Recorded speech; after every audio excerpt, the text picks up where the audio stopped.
Alors Mario, c'est un petit peu un miracle, c'est-à-dire qu'il n'aurait jamais dû naître. Super Mario Bros, un jeu, un personnage qui a changé le visage du jeu vidéo de plateforme et du jeu vidéo en général. Pour l'occasion, on est allé voir Florent Gorge, il est historien du jeu vidéo et auteur de plusieurs livres sur l'histoire de Nintendo. Alors déjà, on est revenu sur l'origine de Mario. À la base, Nintendo voulait faire un jeu inspiré de l'univers Popeye, puis l'ayant droit américain a dit « bah non, finalement, on veut pas que vous utilisiez notre jeu ». Donc là, Nintendo a un peu pris de court, ils se sont dit zut, alors que notre jeu il est plutôt cool, il est plutôt sympa. Et donc ils ont décidé de garder le jeu en l'état, mais de changer uniquement les graphismes des personnages. Et donc Popeye est devenu Mario, même s'il s'appellera pas Mario tout de suite. Et ce jeu en question, c'est devenu Donkey Kong. Alors ça, c'était en 81, et 4 ans plus tard, au Japon, sort le fameux Super Mario Bros sur NES. Et là, c'est un carton, c'est un raz-de-marée, un raz-de-Mario. La toute première apparition de Super Mario s'est faite sur ce format de cartouche, et ça s'est vendu à plus de 6 millions d'exemplaires. C'était un hit absolu, phénomène de société. La solution du jeu, c'est-à-dire les secrets révélés dans un livre, etc., a même terminé meilleure vente de l'année 1986 au Japon. C'était complètement dingue. Mais alors, pourquoi le nom Mario? Aux États-Unis, Nintendo occupait des entrepôts qui étaient gérés par un certain Mario Segali, et ce Mario, il avait la même tête que sur les illustrations que leur avaient envoyées les créateurs japonais, donc ils se sont dit on va l'appeler Mario.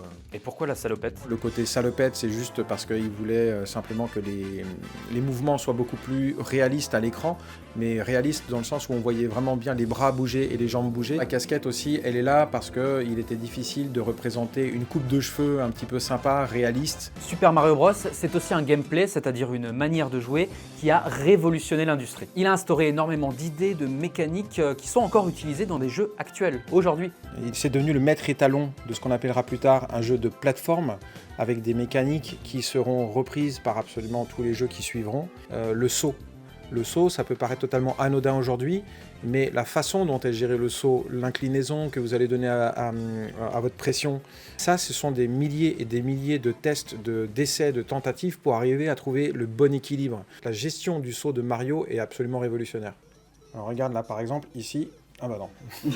Alors bien sûr, à l'occasion de cet anniversaire, Nintendo a annoncé un nouveau film Mario. Comment on explique une telle longévité pour ce personnage? La longévité de Mario, elle s'explique du simple fait que les jeux sont bons, déjà. Ensuite, Mario, c'est devenu un personnage intergénérationnel, et ça, dans la pop culture, c'est hyper important. Mario a toujours été un fer de lance en termes d'innovation, notamment pour la 3 dimensions, le stick analogique qu'on a vu avec la Nintendo 64. Mario a toujours essayé d'apporter des innovations techniques. Alors petite précision, parce que c'est l'anniversaire de Super Mario, ok, mais bien sûr on n'oublie pas le petit frère. C'est-à-dire que les Mario Brothers, ce sont des frères, et on oublie tout le temps Luigi, donc joyeux anniversaire Luigi. Thank you very much.